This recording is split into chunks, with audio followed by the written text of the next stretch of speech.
you But know? shout out to the Oklahoma retailers, though. They're a good bunch. Nice. Thanks for having me. I didn't know that there was a NBA championship game going on in Oklahoma City yesterday. Oh, fun. So- Your people. My people, yeah, it was a madhouse. Like, because we were downtown, right there by the arena, and then the airport was just crazy, and it was just a lot going on. Yeah. But that was a surprise. Oh, totally. I stayed up till about 11 last night. Maybe it was not quite 11. I checked the wires, nothing. I was like, you know what? If he hasn't vetoed it by now, and then sure Right. enough, I didn't see the exact time that he vetoed, but I think it was pretty close to midnight. Yeah, he So- waited till down to the wire. Yeah. And we're talking about Texas Governor Abbott vetoing the bill which would have banned hemp-derived D9 beverages and edibles, and everybody thought that he and Lieutenant Governor Dan Patrick were arm in arm. Dan Patrick telegraphed that they were arm in arm. They talk every day, all that business, and then he just vetoed it at the last. Don't you know Dan Patrick is pissed off today? I mean, that was his. yes. That was That's his his baby. signature legislation for the whole year. Like, that's all he talked about. He was going to nip it in the bud. Yeah, got nip it in the bud, like Barney Fife. Honestly, I think he got lobbied hard by veterans groups and the hemp people, and they mobilized well, and they put out polls showing that depending on which polls, between 60 and 70% of Texans did not support the ban, and Dan Patrick was like, "Oh, those polls are all rigged." He goes, "I know how to rig polls." I'm like, "Yeah, I bet you do." I mean, let me restate that for the record. No, that was I'm glad. I woke up at like 7 something and I saw it, and Jordan was like, "Oh, it's in the doc." I was like, "Perfect." I was just about to Well text done, you. Jordan. Thank you Yeah. so much. I couldn't stay up. Yeah, I just figured he wasn't going to do anything and just let it run. Yeah. But I thought his reasoning, California has managed to keep it, but his reasoning of this may not work, and the odds of this getting through are slim. And he said, at worst, Senate Bill 3 would be permanently invalidated by courts. At best, its implementation would be delayed for years as the case winds its way through the legal system. So I thought that was actually pretty accurate on, It was a good point. And it also gave him air cover, Yeah. Right. with the Dan Patrick contingent. Yeah. Um, Absolutely. I mean, that was, that was what he started out with. And rather than Wade, he cited Arkansas, which supposedly tried to rein this in a couple years ago, but that law has been challenged. And so nothing has been done, to your point, right? And he wants this special session next month to button it up. But I got to tell you, I've heard from some beer wholesalers that are happy about this, and what it means for the national landscape for intoxicating hemp. It's definitely a win for the national landscape. I've heard from one big beer wholesaler who's not happy about it. Yeah, I can guess. But all that you say is correct. Interestingly, in Oklahoma, they were watching it because like they say, where Texas goes, Oklahoma goes. And I mean, it would have put a lot of producers out of business, in state and out of state, because without Texas, it's like, do you really have a business? I mean, not all of them. Like Can said, it was like 10% of their business, so it would have hurt, but it wouldn't have killed them. But for smaller ones, it would have been pretty bad. Yeah, it's going to be interesting because there's been a lot of players on the sidelines waiting for some sort of legitimate validation of this category. And I think Texas, if it can find a framework, that might be enough for people to say, all right, let's give this a shot. So we'll see. It's also interesting that California still has to officially ban intoxicating hemp. So that's going on right now. It's just the emergency regs are still in place, but they're trying to make it permanent. So let's see if that goes through. But of course, it goes back to also Texas doesn't have a legal recreational marijuana market. California does. And obviously, what we saw in Florida, they do not have a legal rec market. And what's his name? DeSantis did a similar thing, right? He vetoed the bill that would have killed the intox hemp in that market. So, yeah, it's interesting. At some point, you got to look at the will of the people, right? I mean, don't we still live in a democratic republic? Like, all these arguments on all sides, most people aren't bothered by it, even people who don't use it. Is there really a big epidemic? Is it really, emptying our schools and creating zombies? Psychosis. Yeah. I bet a lot of the legislators are pissed off too, because they're like, really, we have to come back in July? Mhm. You know, can I just go home to my West Texas ranch, be with my family and my cows? Let's take a look at Fred. Man, you age well, my man. Still looking young. Thank you. Look at you, Fred Matt, in the flesh. FX Matt Brewing Company really is the gem of the beer industry. Let me just say it right up front. Let me just kiss some ass right up front.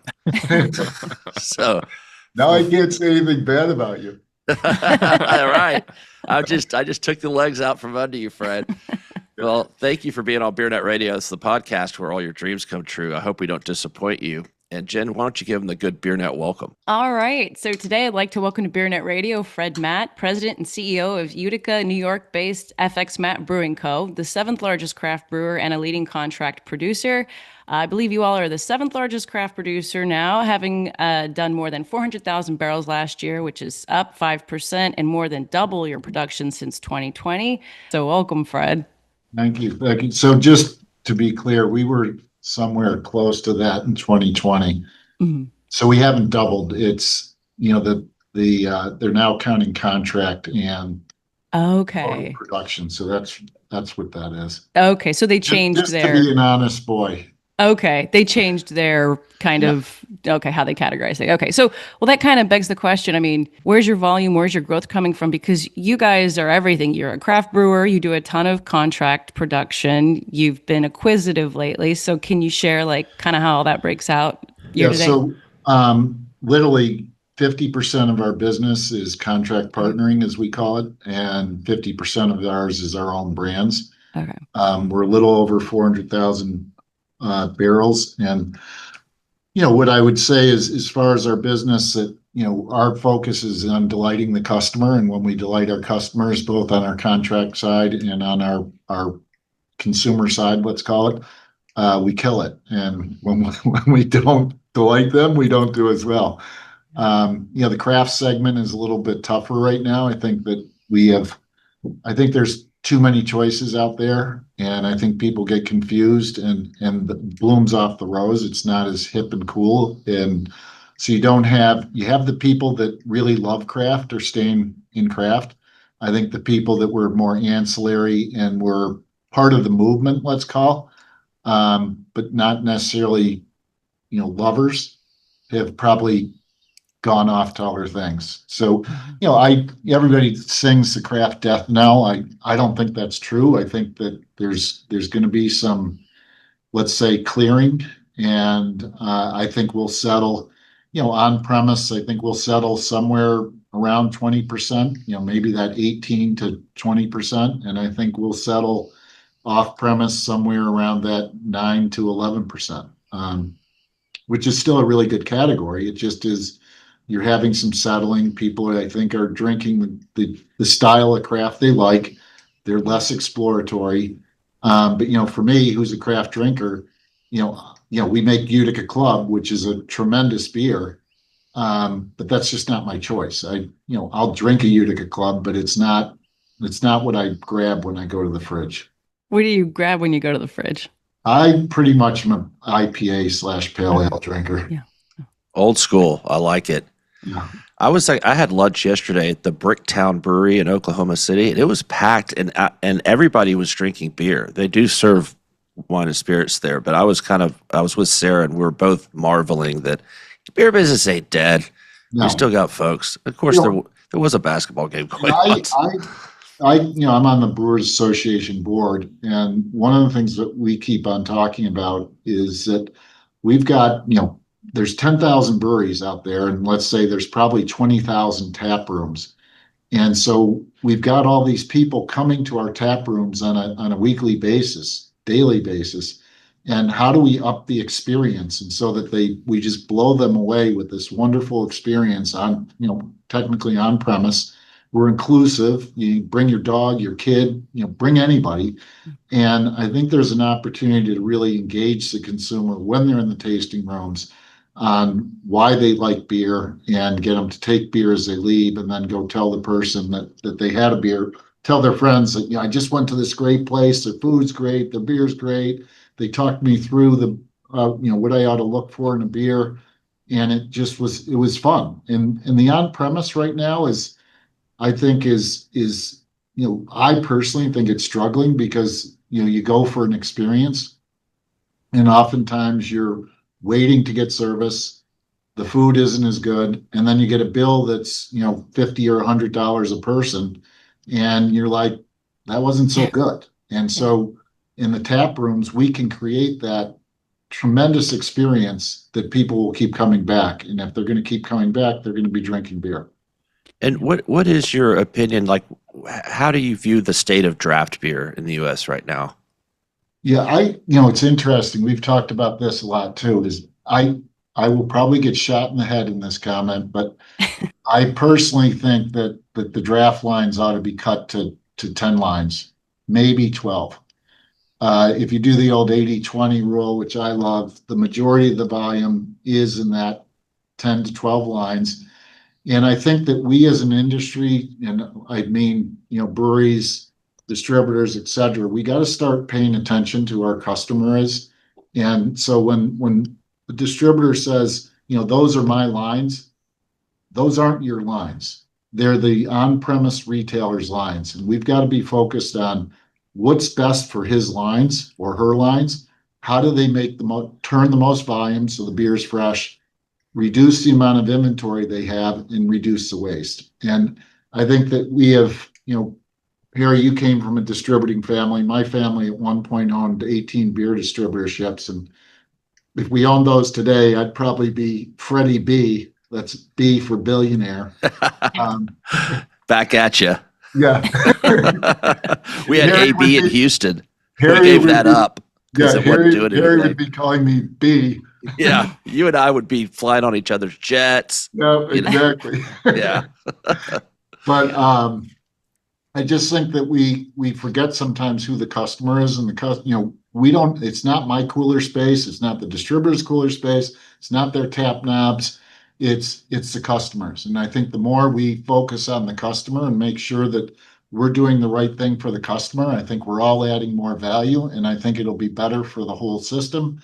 And then when you go into an on-premise account, you're going to be tasting good draft beer. When we were kids, brewery or on-premise accounts had 2 and 3 tap handles, and the beer was fresh as could be, et cetera. And I just think we've got to. I'm not saying it's not fresh. I'm just saying there's too many choices. And I'd also like to get where in Europe you pour with a certain glass. I mean, it's if you get a martini in a little shaker glass versus a martini in a nice martini glass, it creates a different experience. And I think if we push more experiential stuff, the on-premise is going to come back, and we'll get more draft, and they'll make more drinks. And the other thing I think is that during COVID, I think a lot of the craft beer advocates left the industry. And so that the people behind the bar are not as focused on craft, not that they aren't, but they aren't as focused, and they're not zealots saying, hey, you ought to try this IPA or this pale ale or this sour. And I think that hurts too. Yeah, I think that's definitely true. Yeah. We also had some scandals during COVID too in the craft industry, but yeah. I don't know how much that affected things or not. But I'm curious about, can you go a little more into detail about how you guys did during Q1? Because it seems like you guys are having a good year, but it was a tough Q1. And what's growing for you guys on the craft side and on the contract side? Yeah, so right now we are flat. We are 0. Our own brands are down 9%, and then our craft brands are up 5%. Okay. And so, where are we doing our craft brands are, Saranac and Flying Dog, both are down in that kind of 10 to 13%, depending on the month, which is painful. I think we've done some really good things on those brands.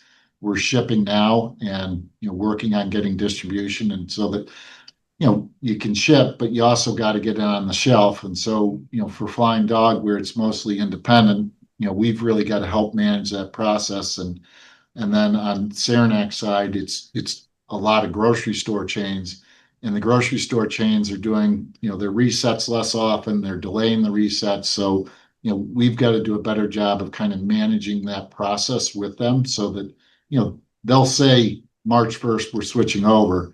Well, March 1st becomes April 15th or becomes May.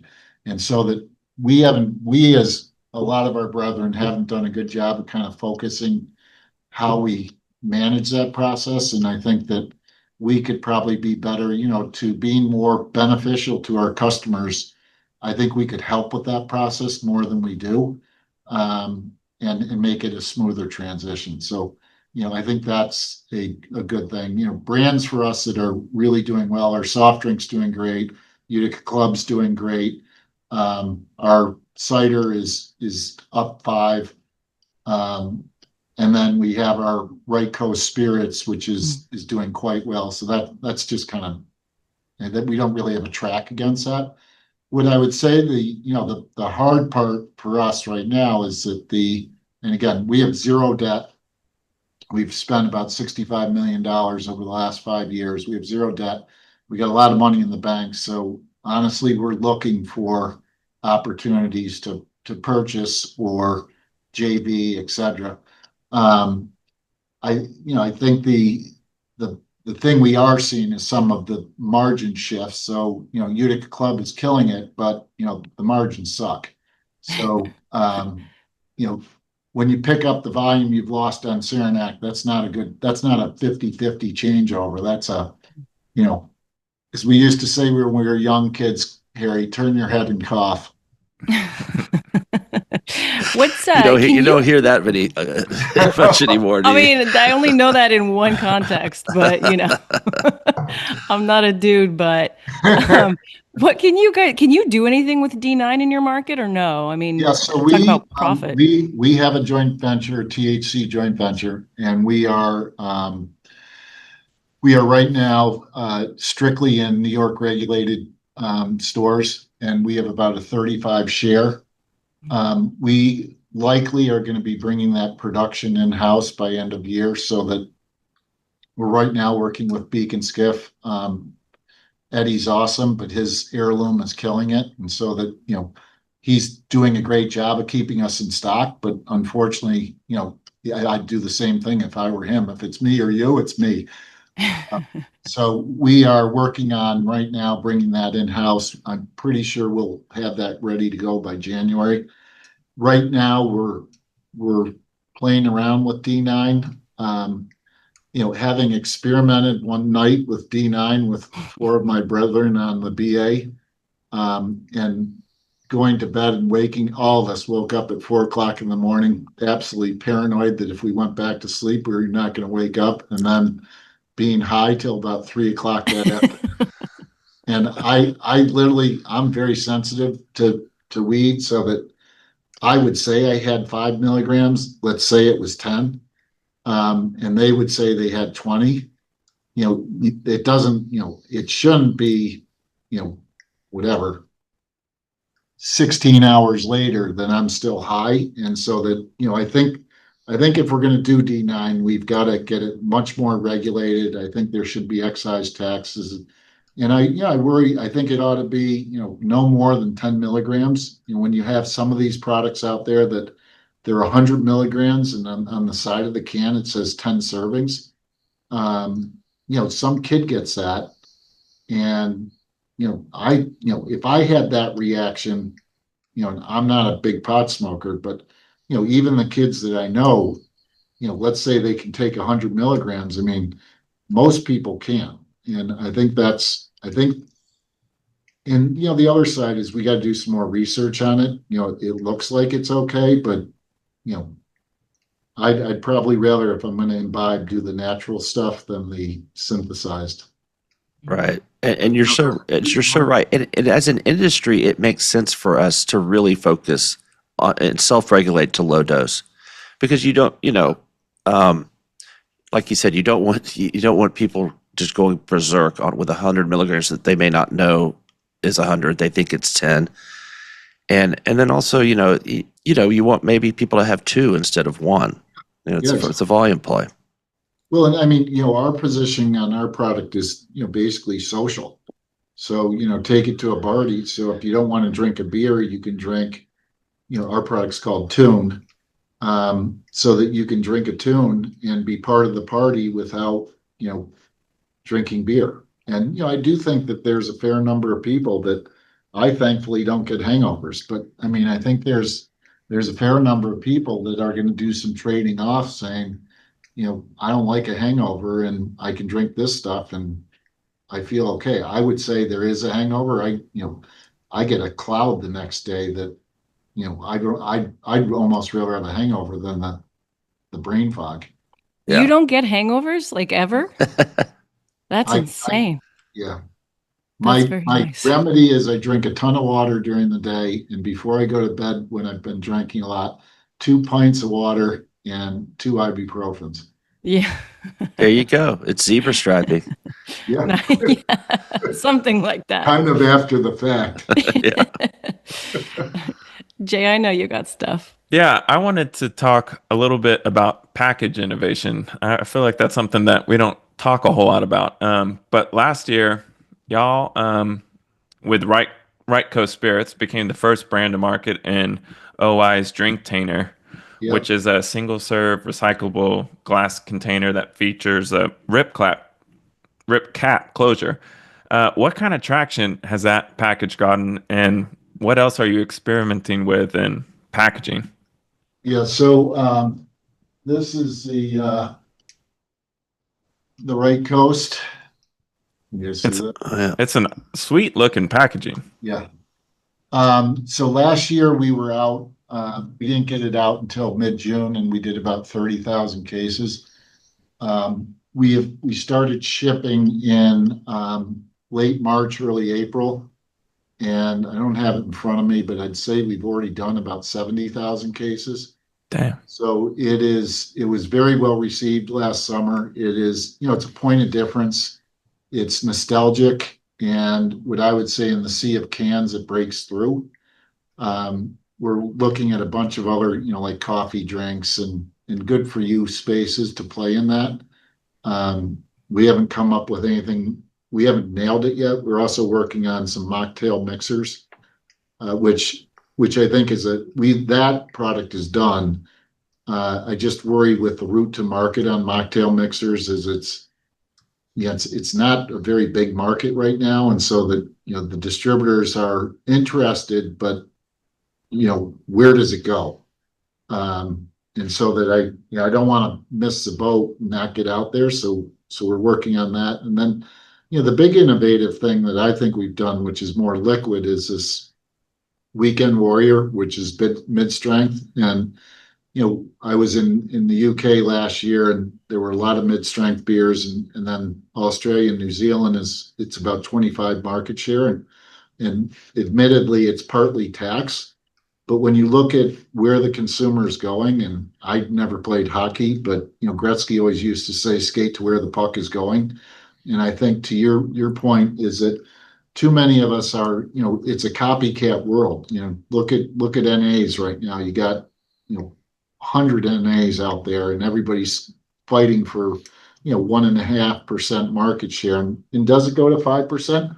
I think it could. I think the product's got to improve. And I think doing a 3% beer that we work long and hard on, and it's really full flavored pilsner, so that I think you're not feeling like you're trading off. It's really a gain. I'm getting full flavor, but I'm only getting 3% alcohol, which is what I really want. And I think at least what we're seeing is 65% of consumers are saying they want to drink more mindfully. And what does more mindfully mean? It means, in a lot of cases, lower alcohol. In some cases, it's I want to drink less. And I just think I think that niche of the market, which is really full flavored beer, and it's kind of what Athletic's done in NA, being a little different. And so you go to that lower alcohol. Don't go in where there's the stigma of low alcohol. And so we purposely didn't call it 3.2 because there's such a negative stigma. Go in with a product that is, we're calling it mid strength, 3%, but it's full flavor. And, at least, right now we're only shipping it. I will tell you, consumer reaction to it has been really favorable. Now, that in a lot of cases will make me very happy. The other thing we did is we priced it at $15.99. So we priced it in line with Mich Ultra, with the real purpose of, I think that craft beer drinkers are willing to pay for hops and alcohol. And if you're going to bring down the alcohol, to think that someone's going to say, okay, I'll pay $19.99, $21.99 for a 12 pack, I just don't think it's going to happen. So meeting the consumer where they're going, meeting them with lower alcohol in a price that is competitive to what I think they want or believe should be the price, I think is dead on is market strategy. I will say I think we're early, but retailer reception has been very positive, and our distributors have been over the top on, Fred, stay the course on this. This is a good idea. So I think that's a good play. That's just in New York right now, right? Actually, it's in New York mostly, but it's also all Wegmans. So it's Okay.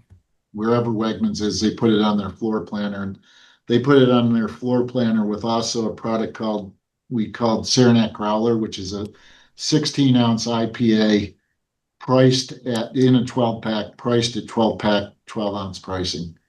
And again, the reason we did that is that the consumer, I believe, is under unprecedented financial pressure, and you see the consumer making choices. You see price chopper or private label growing quickly. On the food side, on beer, we're all of a sudden starting to see private label with Costco, Aldi, Walmart's coming with their $9.97 12 packs.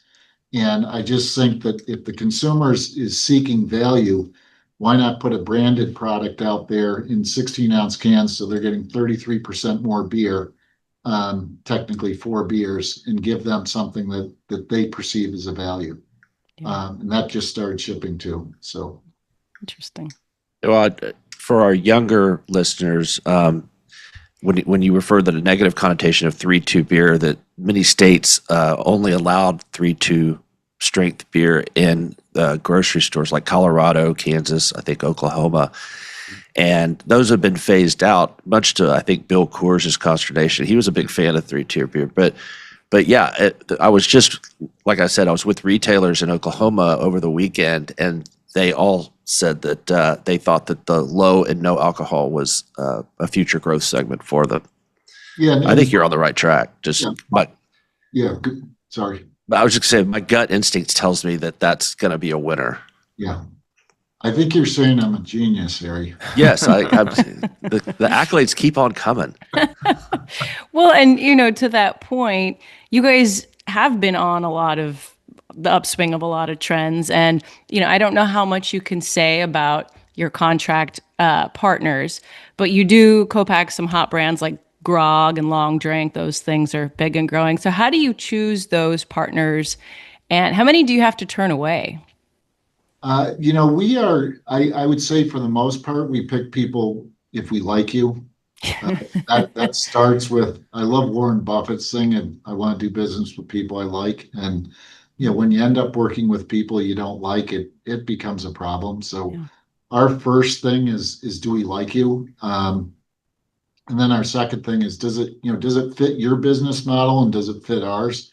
Because, we're relatively big. So if someone wants to run, 1,500 or 2,000 cases, can we do it? Yes. But, based on holding carbonation, et cetera, in our tanks, et cetera, because they're big and running them, we can run, our can lines run at 1,000 cases an hour. Our bottle line runs at 1,500 cases an hour. So, you run bottles and you run 1,500 cases, and now you got a 20-minute changeover because of liquid, et cetera.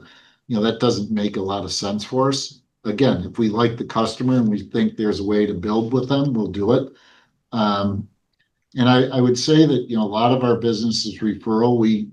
About 4 years ago, I said that, we're really good at this. We always used to do it as, if you want to come and work here, you call us. I think that that was a mistake because I think there's a lot of people that are really fun to work with that they can learn from us, we can learn from them, and we ought to be more proactive in that business. And we're really good at it. So we made a list of kind of target companies we wanted to work with and went out and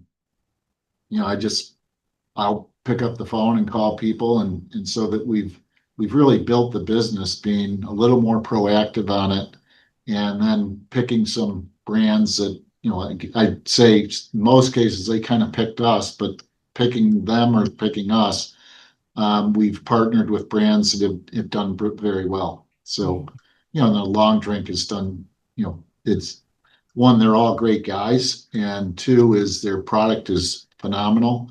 And I think they've done a great job of line extending beyond them. So, Yeah. What has contract brewing done for your like overall psyche? I feel like watching and playing a hand and all this innovation and working with these innovative people keeps optimism high even in tough times like these, but I could be wrong. yeah, no, what I say about our contract partnering side is that we're really good at what we do. I think if you take most companies, they don't have the diversity of product that we produce, which is a nod to how good our team is. But you also have a situation where you're bringing in these, I call it the chefs, the brewmasters. They're coming in and they're working with our guys, and it's, all these chefs are coming in working and they're sharing their ideas.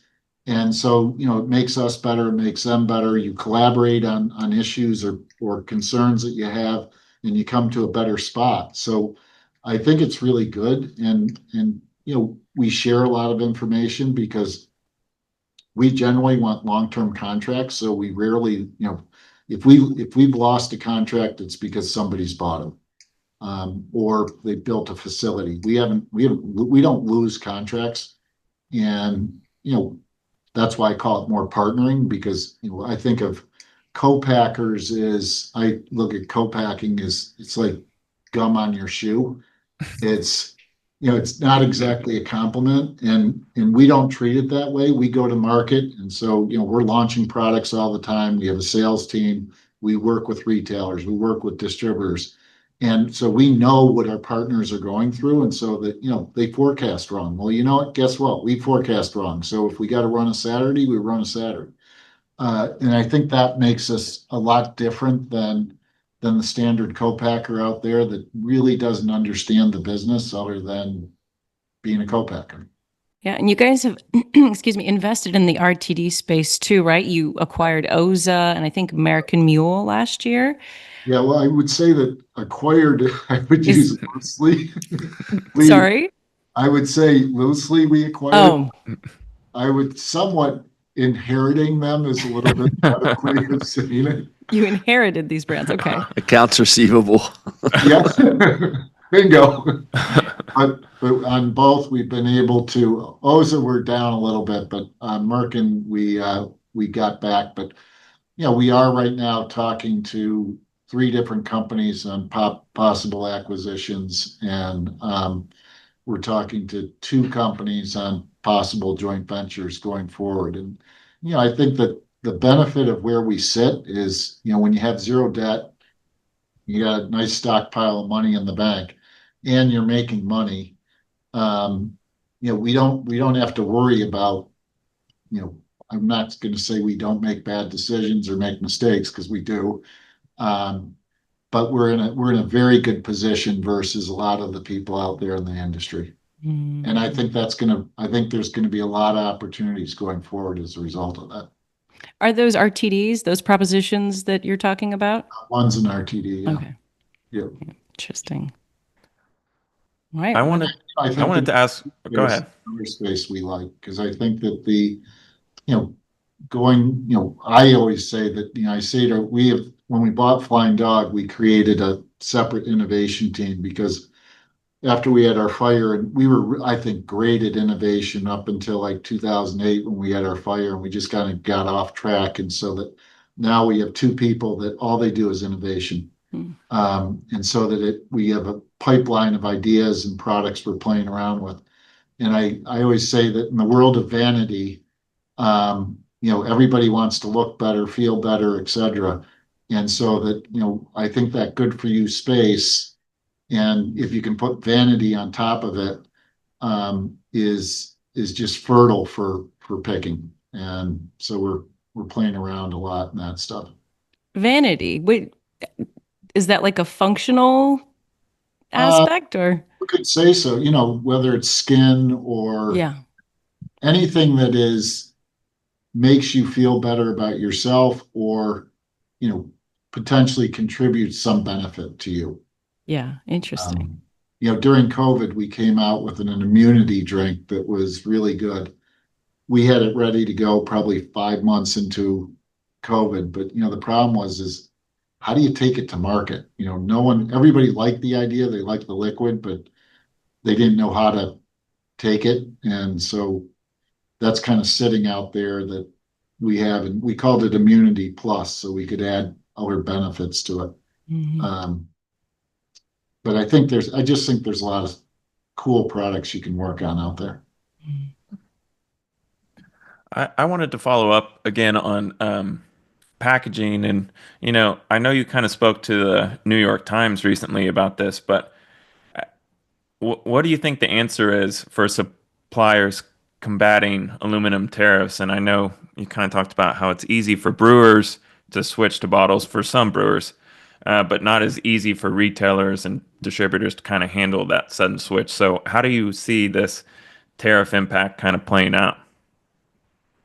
I hope that our president decides to roll back the tariffs. That would be the easiest because It's a if you taco trade. yeah, Trump always chickens out. So that's what they say. yeah, I haven't seen that on our tariffs, but I think that the dilemma right now is the consumer is all in on cans. It's like 76% of the business. I say, in 21, 70% of our business was bottles and 30% was cans, and it's flipped the exact opposite way. Um, so, we fortunately enough hedged, but that hedge comes off October 1st or November 1st, and if the tariffs are there, we're going to see the increases everybody's seeing now. And the other side of tariffs is it's not only aluminum. I mean, we've had a number of suppliers put in a tariff charge when, how are you justifying this? And then, it's fruits, flavors, et cetera. So, all that stuff that comes out of the country is susceptible to tariffs. And, what I feel for is that not only us, is that if you take, the craft industry, they've seen price increases in the last 3 years of 28 to 30% increases and taken one price increase. So their margins are getting squeezed, and now you put tariffs on top of it and everything else, declining sales, etc. And there's going to be some people that are under some pretty tough pressures, and that's going to affect their business. Do you And see? unfortunately, when you don't have the money to invest, you got to make some decisions that aren't necessarily the right decisions. Yeah. Do you think glass can make a comeback at all? I, we actually just did a survey over the weekend. So I don't, to see if I can, I don't, I would love to see glass come back, So we asked for our 12 beers at Christmas. 62% said they'd prefer bottles. Does package preference change seasonally? Summer was 64% wanted cans. Fall and winter, 69% on fall bottles, 77% for winter bottles. Yeah. But the dilemma is that a lot of the flow, whatever they call them, the grids in the store, once they're adjusted to cans, they can change them back to bottles, but then they got to change them back to bottles. So when we go, if we do summer cans, fall bottles, we hear about, you know, you The change. headache. Yeah. Hmm. Adjust the height of the slots, yeah, in the retail. Yeah. One thing uh, before we let you go, but you since I've known you, you've been very active in the Brewers Association. And how do you feel like their mission has changed since COVID? I think we're in an interesting place in the Brewers Association. I'm also on the BI board, so it's kind of fun because the BI board is, Anna's CEO, Brendan, CEO, Gavin, Maggie Heineken, and Jim from Constellation. And so that, I think it's been a really interesting thing because, my biggest thing right now is that if you take wholesalers, small breweries, and big breweries, we all got to come together and speak in one voice. And we ought, and even bring the suppliers, and let's go to lobby Washington for what's good for all. And I know there tends to be you know, putting the spike in the ground of we're not doing this, and whether it's Craig Purser or the big guys or our guys, it's, to me, if we put up on a whiteboard what is most important to you and figure out, just let's talk about how we could all make it so it would work for all. I think we can get there. I think the dilemma is that we don't ever try that, and we all in our own little way get a little pig-headed. Um, I wasn't focused on this, but for the big guys, being told that their beer is yellow fizz, which is clearly disparaging, and offensive, you know, they feel like they're having sand kicked in their face. And when they said it, I was like, holy shit, I didn't even think about it that way.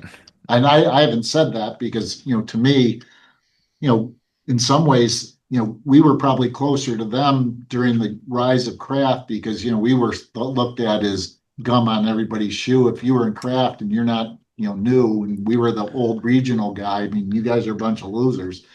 Um, so, we probably had more in common with those guys, but I just think that, when they say that, that's a perfect example. When we're disparaging beer and being vocal about disparaging beer, we're not helping anybody. I don't care if you don't like craft or you don't like a mainstream beer. It's all beer, and how do we talk positively about it? So I think that's really important. I think that as far as the BA as we evolve, I think that, we've got to look at, my number one thing is how we bring some energy back to beer and some excitement to that. And, where I go, because the majority of our constituency produces, 1,000 barrels or less. But how can we as an organization come together? And I said this in the beginning, is that they all have tasting rooms. And so how does the BA create a template of a blow me away experience when you come into a tap room, starting with how someone's greeted and how they're treated in there. I think that would go a long way to helping this whole come back to beer. Mhm. Right. Totally agree. And I think with the dietary guidelines, we saw a rare moment where Yeah. even discus and the BI and MBWA, everybody was getting along, Yeah. common ground. Yeah. It can happen. I mean, I remember in grad school, we had this competitive advantage or whatever they called it. And I thought I just crushed my partner. And you get to class, I had the lowest grade in the class. And what you learn is if you work together and kind of seek to understand what the other person's position is and say, okay, how could we do this? Um, and like for the small guys, it's restraint of trade is what they're worried about. They don't want the postal bill and all that. Yes, they do, but they want it because they want to be able to get beer to their consumer. So for the MBWA guys, how do we hear what that issue is and make it so we can get beer to their customer? And it could be just you're going to have a level of service and you're going to warehouse and deliver and merchandise the product. That's all you're going to do. And for that, you're going to pay X fee. And if you have to bring beer back off the shelf, then there's a charge for that. But they still have access to market. And there's ways that we can work this if we want to. And we gotta be more open to talking. All right. Now, Amen. Jen, I know you like to have the last word. So. Fred, is Bev Elk dead? Is it going to be okay? Are we going the way of Siggies? Which, by the way, Siggies are like popular again now. They're cool. So I will say Siggy's we have three guys that are about 10 feet that way that chow on those things all day. I don't think beverage alcohol is dead. My kids are 34, 32, and 30. And I would say that they do everything we're doing. They just do it a little older. And, they definitely drink differently. But they still drink. And, the thing that kills me is, they'll be home for Thanksgiving. And so they'll wind it up on Wednesday night and, Thursday. And then they say, I'm quitting drinking Friday, Saturday. And for me, I mean, we were going to drink Friday and Saturday too. But Yeah. I don't think Bev Elk is dead. And I think that it's, we've got some reshuffling going on, but I think the category will be strong as we go forward, and it's a good place to be. Yeah. We've been in business 137 years and hopefully another 137. Are any of your kids in the business? No, not right now. Yeah, But neither I am have mine. a son that works for Deutsche Family Wines and Spirits, and Yeah. maybe something. Yeah. Well, everybody complains about Gen Z, but we got to remember that we've complained about millennials too, and it just took them longer. And I think it's going to take Gen Z longer. And they're such a huge generation that and they're not even 21 yet. I think we need to just wait. I think we will see a comeback in the next 5 years as that generation ages up. This is my opinion. My son went to this private school for boarding school, and when the first week we were there, our parents' weekend, they read these quotes of, this generation is a bunch of losers, they're going to destroy the country, blah blah blah, and they read all these things off, and they said they literally went back to like 400 AD all the way up to now, and their point was this generation will be fine, they'll do the right things, and they'll be good. And I just think timing is everything on this stuff, and it does come around. And to your question on the biggest problem we have on family coming back here is Utica, and Utica is a great place to live. But my son lives in New York City, and he's not married, he doesn't have a girlfriend right now, and to tell him to come on up to Utica is Yeah. Yeah. These young kids, they don't know how great a small town is, Yeah, exactly. Yeah. Exactly. Well, Fred, thank you so much for being on BeerNet Radio. It's great to catch up with you, and I look forward to seeing you down the road at some convention or another. So we'll have a good beer. All right, guys, take care, and we'll see you next week on BeerNet Radio. Thank you.